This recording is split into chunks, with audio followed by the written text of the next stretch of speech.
Graça e paz, aqui é o pastor Ramon Nascimento e eu tenho uma palavra de Deus ao teu coração. Se você ainda não se inscreveu, inscreva-se, ative o sininho para que você seja notificado no próximo vídeo. Não deixe de compartilhar e deixar o seu comentário. O alimento diário de hoje fala sobre oração e eu tenho certeza que a sua vida de oração nunca mais será a mesma. Deus te abençoe. Veja bem, a oração é importante porque Deus nos ordena a orar, Jesus nos ensinou a orar, Ele foi um homem de oração conquanto homem.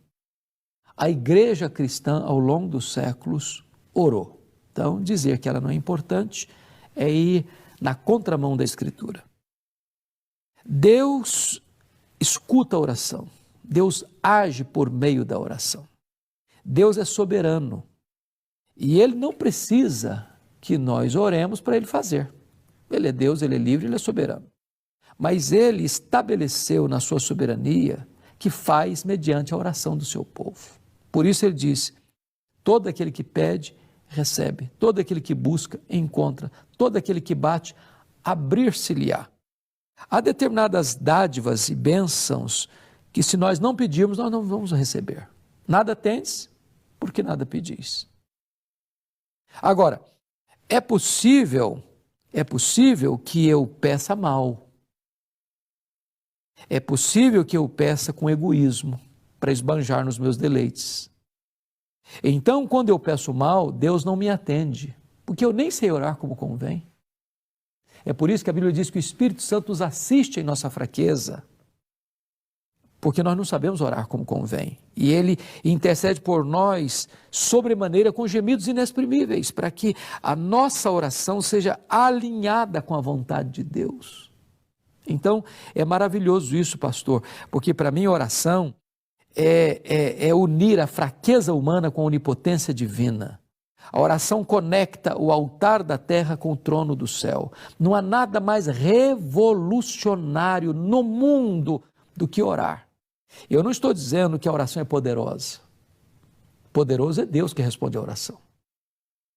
Mas a oração é o instrumento que Deus estabeleceu para que a fraqueza humana se conecte à onipotência divina e o altar da terra se conecte ao trono do céu. E lá em Apocalipse capítulo 8 diz que as orações que sobem do altar da terra vão para o trono do céu e do céu vêm em atos da intervenção soberana de Deus na história. Isso é glorioso. No dia que a igreja entender isso, a vida de oração da igreja muda. O senhor já respondeu as duas perguntas que eu fiz, agora a terceira ainda não, e eu vou apimentar mais um pouquinho. O senhor acabou de dizer que o próprio Deus instituiu a oração, o próprio Deus determinou que o seu povo o busque por meio da oração, que Deus se deleita na oração do seu povo, mas é que no texto que recomenda a oração, há uma expressão muito severa. Sim. Não useis de vãs repetições. Então, a terceira pergunta é, tem como, por meio da oração, pressionar a Deus? Não, Deus não pode ser pressionado. Algumas pessoas beiram a blasfêmia quando chegam para Deus e dizem assim, eu decreto, eu proíbo, eu determino, eu exijo. Como se essas pessoas estivessem assentadas num alto e sublime trono e Deus estivesse assentado aos seus pés. Que tolice, que bobagem. Está escrito lá em Efésios 1:11, que Deus faz todas as coisas conforme o conselho da sua vontade. Está escrito lá no livro de Jó, capítulo 42, versículo 2, que os planos de Deus não podem ser frustrados. Então, é maravilhoso isso, porque Deus é Deus. Se Deus pudesse ser manipulado, se Deus pudesse ser pressionado, se Deus não fosse soberano, se Ele não fosse livre, Ele seria menor do que nós. Ele seria um Deus pequeno, minúsculo.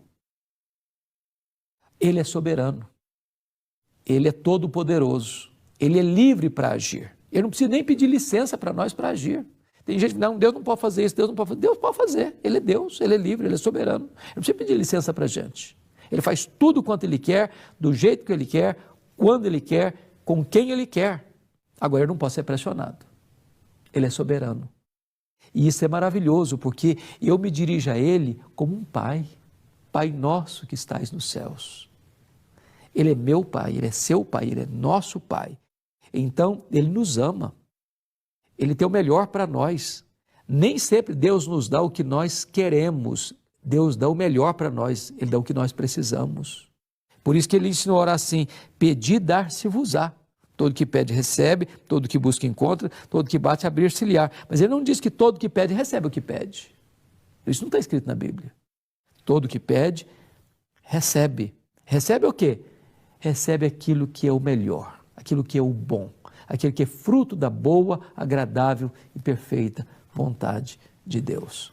Pastor Hernandes, sendo a oração um meio de graça e tendo sido ela instituída pelo próprio Deus e Deus se agradando que o seu povo o busque, por que as reuniões de oração, na grande maioria das igrejas, são esvaziadas, são vazias, poucas pessoas?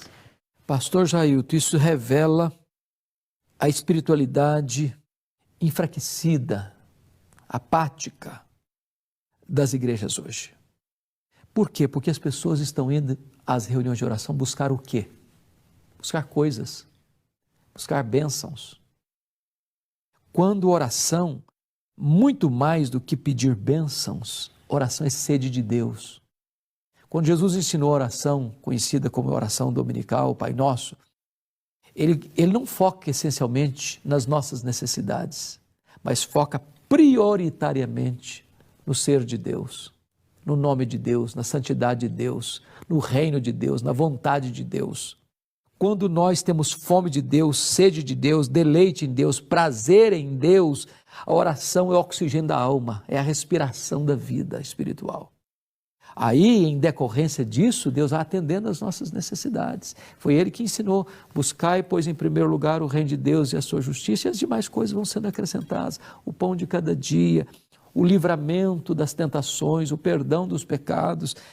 Porque não sou eu, o homem, que é o centro do universo. Deus é o centro. Deus primeiro. É o deleite em Deus que leva a igreja a orar. Se o centro da oração sou eu mesmo, então a vida de oração começa a perder o significado.